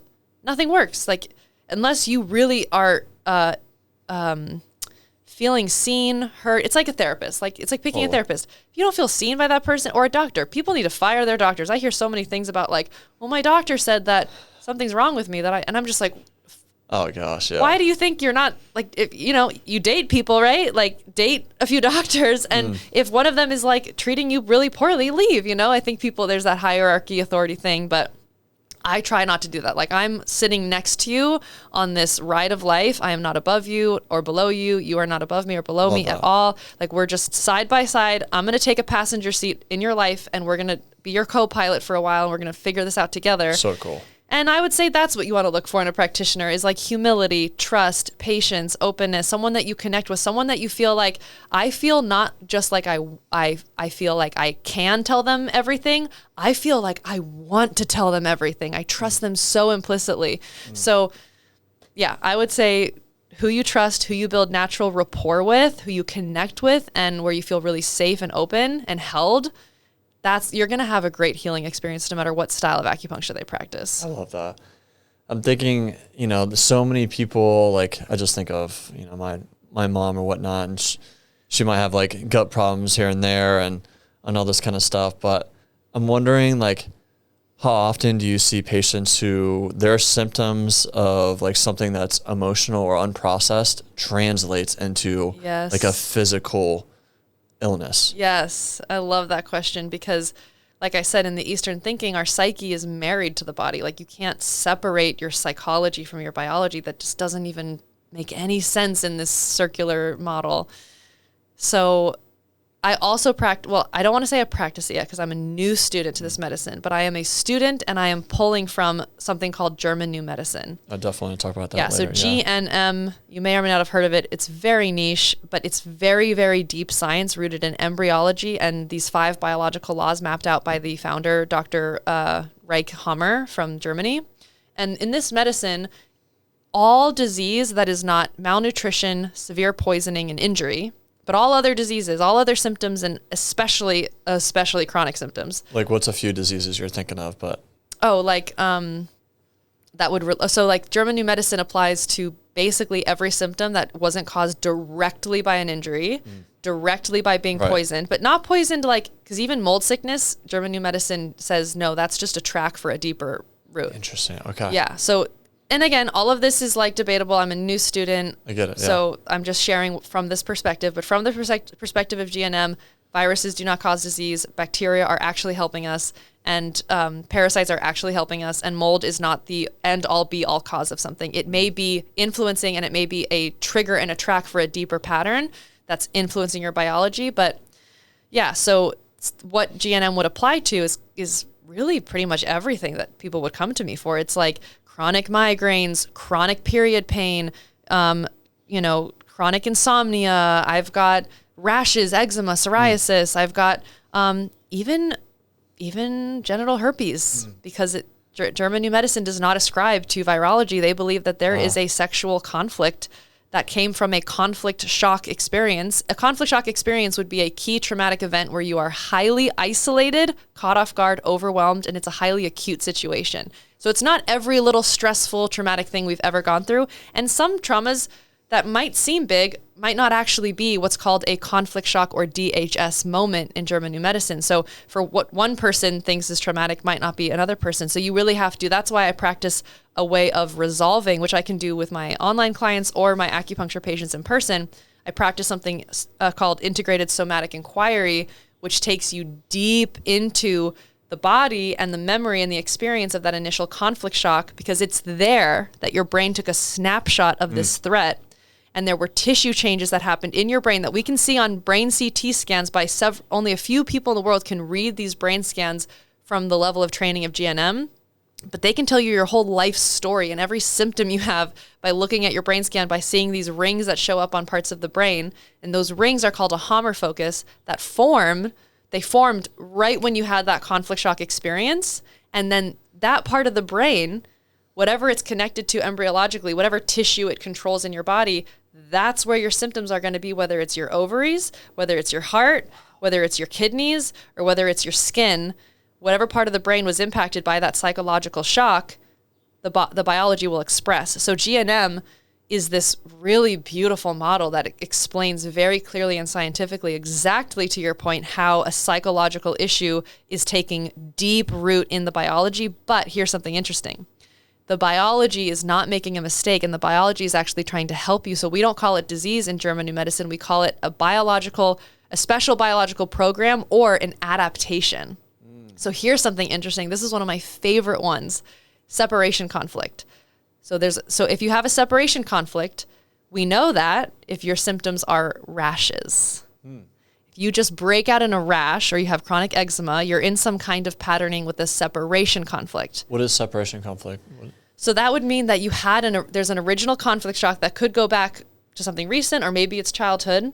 And there's a shock where in that moment you were isolated, caught off guard, and overwhelmed. And in that moment, the conflict theme in your psyche was, I want to be close to that person, but I can't. Or I want to get away from that person, but I can't. So I'm in conflict about wanting to separate one way or the other. And but it's married to this conflict shock or DHS experience where I'm caught off guard, isolated, and overwhelmed, and all at once that hits my brain. And now my biology goes, let's adapt. Let's find a coping strategy. So interestingly, what happens in the conflict active phase, because the skin is called a social organ, so it's more of like the new brain, if you will. Okay. But the skin is called the social organ. And so what happens is, let's say I want to be closer to you, but I can't for some reason. Let's say you're like a spouse and I have a conflict shock experience because you go off to war or something, right? My skin will literally, the cells in my skin, my epidermis, will ulcerate and thin out when I'm in there's two phases in this model of German New Medicine, conflict active and healing. In the conflict active phase, it's like my skin cells, there will literally be cell loss or necrosis. The cells will literally diminish, there'll be cell loss. Guess why? Guess how poetic this is? Because the skin is a social organ of touch, and I'm literally thinning my skin to merge with you. It's like when people have thick skin and they're kind of got their walls up, these phrases, if someone says they can't digest something, well, there's a conflict called indigestible morsel. So even our language speaks to how we know our biology is influenced by our psychology. So your skin will thin itself to literally like get closer to the person, create less of a barrier because our skin is a barrier. And then when you enter the healing phase, let's say, my husband comes back from war and now I'm not separated. My skin will enter a healing phase. That will be cell growth to regrow cells to thicken the skin again. And whenever there's cell growth and there's healing, there's heat, there's inflammation. Inflammation is always healing. Now my skin is red, rashy, itchy. I'm growing new skin basically after cell loss. And people go, something's horribly wrong. I have eczema, I have psoriasis, I am breaking out in a rash. And I broke out in the craziest rashes in Bali. Wow.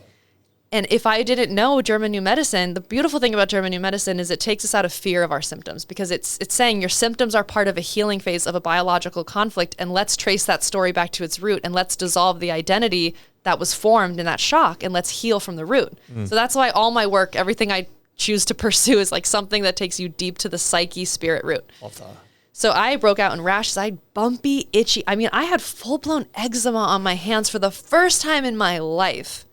And I had it on my chest. And I'm like, if I didn't, thank God I know German New Medicine, because if I didn't understand that this is me healing a separation conflict, probably because I went through a breakup like 2 months ago, you know? So it's like, I can understand how my biology has tried to help me.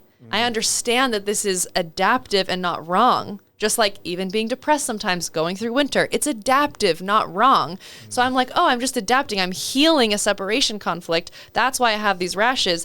But if I didn't know German New Medicine, I would have been like, I picked up a horrible disease in Bali. Like, find me a doctor. I'm flying home. Like, my hands are bumpy and gross. Like, but I was like, nope, Grace, you know what this is. You know your body's helping you. Like, trust this. Breathe. You're going to be okay. Put a little healing herbal ointment. Cool. You can always help yourself when you're going through a hard healing phase, but I'm going to be okay. And my hands are completely clean 3 weeks later, and the rashes are gone on my chest, and I'm just like, wow, so my biology. So if we can start to trust our biology and trust life and say, there is some perfect adaptive reason for everything. Like, there's nothing wrong with me. Like, I didn't just pick up a disease that's haunting me now, and now I'm plagued. And you have agency. That's another thing. Like, all my work is about returning you to your sovereignty, your agency, your power, your choice. The fact that you have the power to change things. You have the power to understand and be a friend to your body and a friend to what's happening in your life, whether it's even depression. You have agency to change and create everything. And you have the agency to alchemize every story in your psyche, which is why I have the word alchemy in my businesses as well. Because it's like, we're going to do in spirit alchemy. We're literally going to reconnect you to spirit and alchemize your life. Wow. How beautiful is that? That's so amazing. Thank you. Yeah.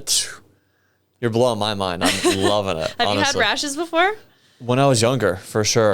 In the Marine Corps. Yep. Interesting. Yep. But I haven't had it in I'd be years. Curious to see what was going on, like, in that time of your life. Same. Yeah. That's really cool. And I like that German New Medicine takes the shame or the scariness out of whatever's going on. There's people that are right now reversing their genital herpes diagnosis with German New Medicine practitioners. Wow. And never experiencing a symptom again. So for anyone out there that's like, I have a diagnosis that's permanent. Think again.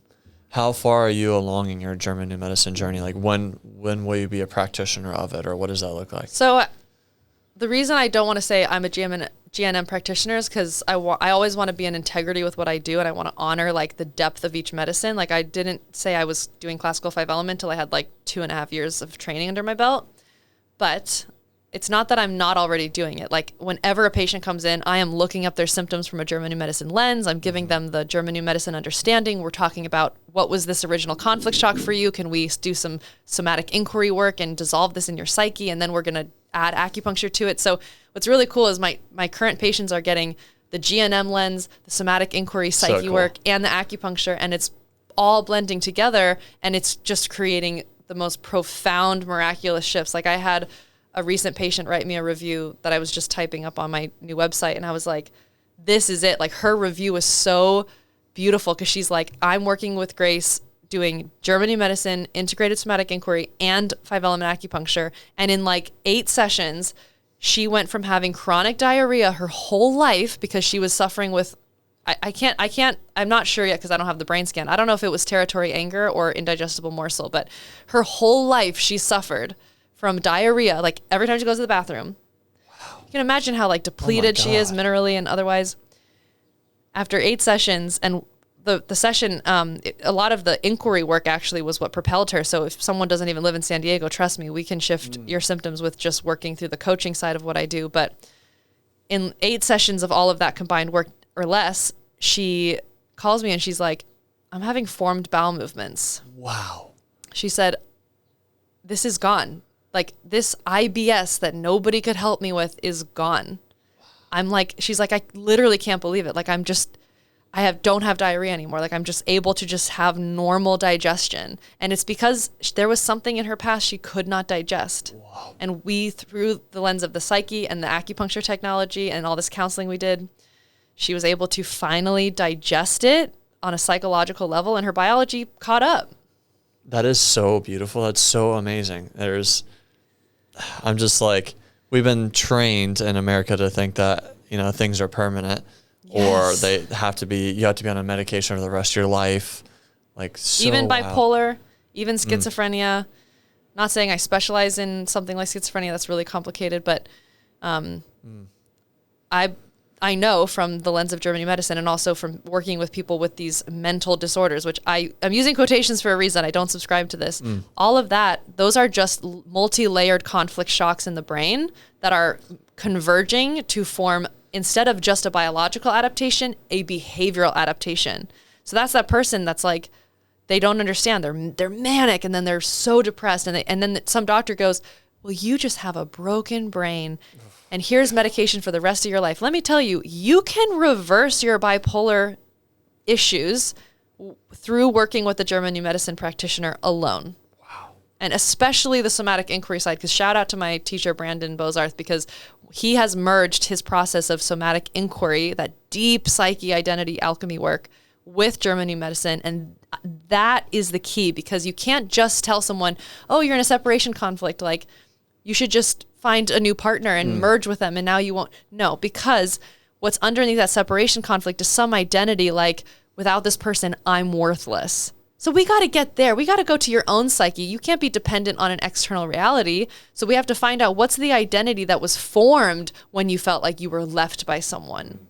And once we dissolve that and know that that's not true, just like to your point earlier in this conversation where you were like, I'm making this shit up. Like, it's all false. Like, you're just making it up that you're worthless. And we have to find out why you want to believe that in your unconscious, why you're holding on to that, why you think that serves you. Dissolve it through this deep process of somatic inquiry. And now you won't have rashes anymore. What is somatic inquiry? What is... So that is the process of kind of collapsing in on, and where it merges with German new medicine, is we're finding that moment of conflict shock. Where were you isolated, caught off guard, and overwhelmed? And that's why I have, clients like close their eyes. We go into the body. I tune to their bodies. Like, it's very a sensational experience, but it's also like a psychological experience. And so have them tune into the body, what's present, what's immediate, what's alive. Okay, where can we connect? What was that moment where you were isolated, caught off guard, and overwhelmed? Paint that picture for me. And every time, if it's a real conflict shock or DHS, that moment that this hits your brain and your body, anytime that you actually are calling on one of those in a session, it'll be a perfect memory. They'll be like, there was a green plant in the corner. I'm looking in your room. There was a salt lamp. There were plants hanging. When you have a conflict shock experience, your brain records every little detail. So you bring that person somatically back into that scene, and you have them feel exactly how they felt at the moment. And then we follow this really intricate inquiry process to understand, what did you make that mean about you? Where was the personalization? Where was the identity attachment to what happened? Oh, you were left by your mom at the bus stop, or your dad never picked you up from school, or, your parents were divorced and one day you were forgotten, or like, you get the idea. Yes. And what did you make that mean about you? Oh, nobody likes me. I'm worthless. I don't matter.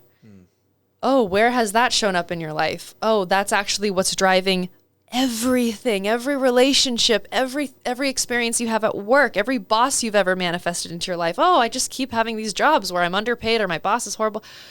Where are you feeling worthless, or like you don't matter? Like, where does this really come from? And when we can dissolve the identity and I help the client see that it was never true. Just like for you, it was never true that you said something about finding your place in the world. When you can see it was never true that you didn't belong. Yep. Like, that was never even true that you don't belong. Like, if you're alive here as a human, wow, you're meant to be here. Trust me. If you're here, you're meant to be here. We all belong because we're here. But we can tell ourselves, we can make shit up. We can tell ourselves the false stories. No, I'm not. No, everyone else is, but I'm not. Oh, everyone else is okay. I'm worthless. And we can live under that. And that will drive what we call pathology or adaptations until we can check the engine. Stop snipping the wires and actually check the engine. What's underneath that? I love that. So that's the process of inquiry. Wow, that's so cool. I've heard of somatic healing, so I definitely had to ask about that. Yeah, I call it SCSI in my work. Okay. So on my website and stuff, people will see SCSI. That's my proprietary term because I call it spiritual coaching and somatic inquiry because I have a history of being a spiritual counselor. And so that term is how I'm merging what my mentors taught me with my own kind of like unique approach. That's really cool. I love that. Yeah. I have 2 last fun kind of questions. I love it. Okay. Let's end on some God's humor. I love it. If you could put one message on a billboard that every person in the world would see, what would it say? Don't forget to smile. Oof. Damn. And you know why? Because I had like 5 Balinese locals tell me that. That's like, I think that might be a little saying in Bali, and people that have been to Bali, maybe you heard that. But a lot of people, you know, like they're just smiling all the time. Like I would order like a coconut to my room, like on the Grab app, you know, at like 11:30 p.m. I'd be like, I need coconut water. I'm so dehydrated. And I would like order like their version of kind of Uber Eats. And some guy at like midnight would roll up on his motorbike with like a bag of 2 fresh coconuts. God. And he'd be like, hello, miss, how are you? Wow. I have your coconuts. And then if I gave him like even the littlest tip, you know, for me, it's little because US dollar does really well in Bali. But like for him, maybe it was a big tip. And he'd be like, are you sure, miss? Wow. Miss, really? For me? And you're like, yeah. And he's like, thank you. And like, they're just so happy and they're always smiling at all hours of the day. And you're just like this field of gratitude they live in. So I would say, especially in the West, we need something that's like, don't forget to smile today. Oh, I love that. I've been somewhat like trying to practice that, and it's definitely just helps my mood. Even when I'm like, and not in a good mood, I'll just like randomly smile, and it uplifts me right there. Yeah. It's really cool. Yeah. I love that. Okay. This is a really funny one and something I saw while you're in Bali more than a few times. Okay. What is the deal with Australian men in Bali? That's a good one. Let's see. I could also say like, what's the deal with spiritual men in Bali? Because I mean, hit it. I took a lot of like funny videos of like, this sounds horrible. I hope people don't judge me for this. This is just my humor coming out. But like I'll go to like spiritual events, you know, and like, you know, I think the women look really beautiful and lovely, but then you'll just kind of see the kind of guys that are attracted to like the really spiritual parts of, and like, what does that look like? This one guy, I took a video, so horrible, but he like had a completely bald head, except he had left this long braid just like jutting out the back of his skull.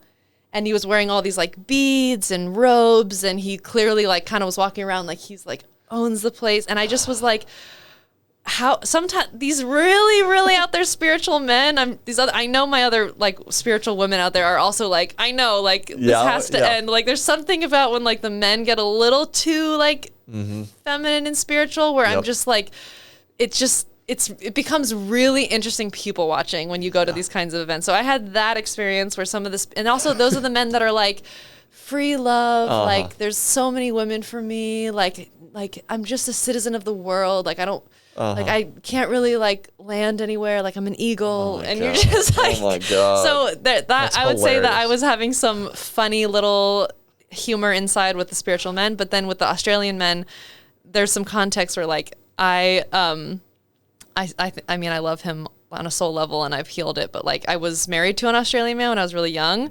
And then I had just some other funny experiences with Australians along the way. So there's just like this joke in my family that's like, yeah, you don't mesh with Australians. Like Australians like bring you a lot of triggers and pain and like just bring up a lot. And when I would be at like some really like calm resort, like on Gili Island in the middle of nowhere in Indonesia, like laying with my coconut water, and I suddenly hear some like loud drunk group of Australians like telling stupid dad jokes, thinking they're hilarious, like talking over each other, like just yelling and like sloppy drunk with their Aussie accent.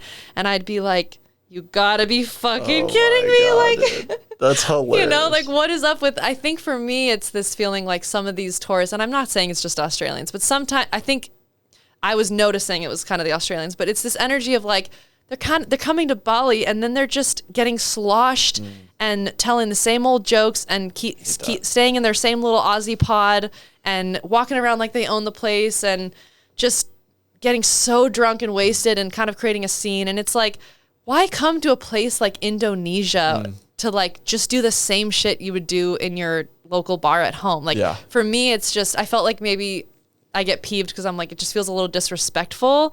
Like for me, I'm like, I want to talk to the locals. Like, how's your day? Tell me about your family. Like, do you have kids? Like, tell me about Hinduism. Like, I want to immerse and get to know it. And I think when I watch Westerners, maybe that's my judgment. It's not just Aussies, of course. It's like watching Westerners come to a place where they know they can just spend money because it's cheap in Bali and just get drunk and just like be sloppy all over this small bar and like just act all entitled. That to me was just an expression of like the worst of like Western people. Yeah. And that's what I think was triggering, not just Aussies, of course. I'm not just calling you out because I also have really good friends who are Australian, right? Like I love them, but that was my little It's that joke. Closed off mindset. It's just the non-expansive, the not awake, if you were to put it that way, you know. I get it. Yeah. And not curious, like just doing repetitive. the same old Groundhog Day, just drinking, just partying. That is just so like scary and off-putting to me. I can't even be around it, you know. Yeah. Even if I were like to see them like they need to follow Organic Jaguar and Organic Tarzan and learn about non-toxic living. So I'm way too far out there for them, that's for sure. Yeah, even if I see like that group, like even like let's say in Pacific Beach or whatever, like we have a lot of it here too. I'm heading the other direction. Like I don't have time for that. You know, it's crazy. So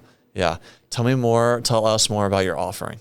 So my offerings are, you can work with me remotely as long as you speak English. Unfortunately, that's my only language, but if you speak English, you could live anywhere in the world and we can do online coaching. We can look at your symptoms. We can decode them from a German New Medicine foundational lens, and then we can dive into the inquiry and really get to know where does this come from. And I promise when you start to really understand the genius of your body and the wisdom of the adaptations, you're no longer fearing your symptoms. You actually start to get excited when you have symptoms because you know you've entered a healing phase. You start to collaborate with your body and you just create a whole new level of trust, change, and alchemization of your diseases that you carry with you through life. So I believe that I don't need people to work with me like weekly forever. Like that's not who I am. Like, hey, I'm going to show you how to free yourself and then be on your merry way. Call me when you want. I have no attachment to that anymore. I think I used to, but I've let that go. And then with my acupuncture offerings, if you live in San Diego, hit me up. I mean, I have a practice in Pacific Beach. Austin knows it well and has been on my table. And actually, you're one of my oldest patients because you started with me in the school clinic. So I love you so much for that. Yes. So I have a practice in Pacific Beach where I offer the classical 5 element acupuncture. And once you're an acupuncture patient, trust me, I'm going to be offering the counseling, the coaching, the German New Medicine lens because I just integrate everything I learn with everyone. But you'll also get that in-person high-touch acupuncture experience if you're local. And if you live in Los Angeles or Sacramento, I have home bases there. So I frequent those places and sometimes do little pop-up treatment trips. So you might want to keep up with me on social media at Dr. Grace Rigo if you're interested in maybe seeing me when I'm in your city in LA or Sacramento. And you've done some retreats before, right? Or I've led 4 retreats in my life. Tell me about that. So I've led a health freedom retreat when I was, 2021 with a friend. I was really upset at the time. I've really learned to not be so attached to even those things, to even being a freedom fighter and being so angry. Like I've let that go. But during COVID, I was pretty upset at we were on the same page. Yep. So I was really upset. So I led a whole retreat for like people that felt like their lives were collapsing because of some of the rules and mandates. And I literally just tried to I held this healing retreat out in Bali Center, actually, and brought some people together who were also on the same page of like, we just need some support because we're just frazzled by this. And my friend and I led a health freedom retreat for this group of like 6 people. And it was such a beautiful experience. It was co-ed. There was 1 man and like 5 women, 6 women or something. And we had a private chef and it was just so beautiful. That launched my like true passion for retreats. And then after that, I led 2 day-long women's retreats with my sister-in-law. We had a little company called Sisters by Soul. And then recently I led my first In-Spirit retreat, which is a solo retreat that I led all by myself, which was scary and exhilarating and amazing all at once. And it went so beautifully. And I had 6 women in a cabin in the woods of Nevada City for 3 days. And I led it. And I just offered everything I've learned in my journey. And I gave a couple acupuncture sessions at the end. And I facilitated live somatic inquiry in a group setting, and I taught them how to have healing conversations. And I just taught yoga and like everything that I just was able to bring it all together. And I'm definitely expanding into future retreats. So do you have another one planned? Not right now. I'm the things that I'm really lit up about right now, aside from everything I said, of course, because I'm lit up about all of it, but I'm really lit up that I'm launching more into couples coaching right now. I love healing relationships. I love healing love. I believe that if we can create nirvana with each of us just has to create nirvana and harmony with one other person, this planet is saved. What does nirvana mean? I've heard it, but I don't really know. For me, it's like bliss. It's like if you can find your expression of, and it doesn't mean it's always perfect. Again, I'm talking about the circular yin yang, there's dark and light. It's not always perfect. Your marriage is going to go through a winter. Your relationship's going to go through the night time. But this idea that you are going to, if you can really find flow, bliss, meaning you can be fully authentic in that relationship. If you can, and you can communicate with wisdom and you can treat each other impeccably and you can heal your shit with that person, knowing that they're going to trigger you. And that's a good thing. Like, so for me, I love this idea. And my mentor also champions this idea that if we all could just link up with one other person and create a healing bubble with them, this whole planet's saved. If we all have that safe person, that safe place to go home to, and then we build the family, we build our legacy around that harmony, like the whole planet's going to heal. Like we're going to be fine. So I really want to do this relational work going forward. But even if you work with me individually, which I love too, I love it. We're still working on relationships. I'm going to be asking, tell me about your parents and your partners and your friends and like, what's the sticky places and where are you triggered? And I know I'm already a relational healer, but it's really exciting that I'm starting to gain couples that are working with me because I love to see people strengthen those bonds and heal inside of those relational containers, because I really want, just like you, I want healthy families. Like I really want a return in this world and in America, like healthy families with the proper dynamics and roles and biological relating. So I'm really fired up about that. And then also retreats and mentorship are the other things that I'm going to be launching soon, like mentoring other practitioners. Amazing. So that they can be in this one-on-one mentorship and learn what I know, whether they're acupuncturists or counselors. Like I'd love to help them with just what I've learned authentically and organically. And then retreats will be coming up, and I'm hoping to find beautiful people in our community to maybe collaborate with and start visioning those next ones. That's amazing. That's so amazing. Grace, Dr. Grace Riga, thank you so much for being on. Thank you, I'm so honored to be your first guest on this podcast. Heck yeah, this is so fun. You're amazing. And I learned so much. For real, I learned so much. So like, it's a blessing to me to have you on. And I know a lot of people also will learn a lot more about themselves, about acupuncture, medicine as a whole, what medicine should be looked at, and not just a pill pusher mentality. And I'm so grateful to have you on. So thank you. Thank you for being like this. Well, you introduced me to basically like all of my close friends in San Diego now. Like I knew it was going to happen. I knew it. I was like, I have this collective. I need you to championed me from the start, and I pray I've done the same for you. But like, just you've been such a supporter of everything I've done and grown my community. And like, without your help, I mean, you helped my business because just connecting with people and posting about how my acupuncture influenced your life, like has really helped my business. So you've supported me like from a foundational root level back when I was a broke student to where I am now. And I think about this often, and I tell like my family, I'm like, I don't think I could have done this without having met Austin. Wow. So I'm so grateful for you. You're such a pillar of strength and community and hope and purpose in this community. You remind us all that we can be entrepreneurs in ways that are fulfilling and that we can do our part in something we're passionate about to heal this planet. And I'm constantly inspired by you. Like just going out in your garden today, I'm like, Austin's going to put me on to gardening next. Like, I got to get some soil. Like you really are such a beacon, like a lighthouse in the community and in the world. And I know you're just going to continue to just blow up and grow and reach the hearts of people everywhere. And I'm just forever supporting you. Thank you. Thank you so much. And you shine so much light. I just want to accelerate that, and let it continue to shine because you've helped me so much. So I want the same for others. And, it's like, we're really putting good into the world. You're really putting so much good into the world that this is like how we heal the collective. And there's a lot of hardships going on right now. So it world needs healing more than ever, man. Like this, the dark is being so amplified, and that means the light has to amplify in equal measure. And we need to tip the scales back back to the good side. Yes, and we are.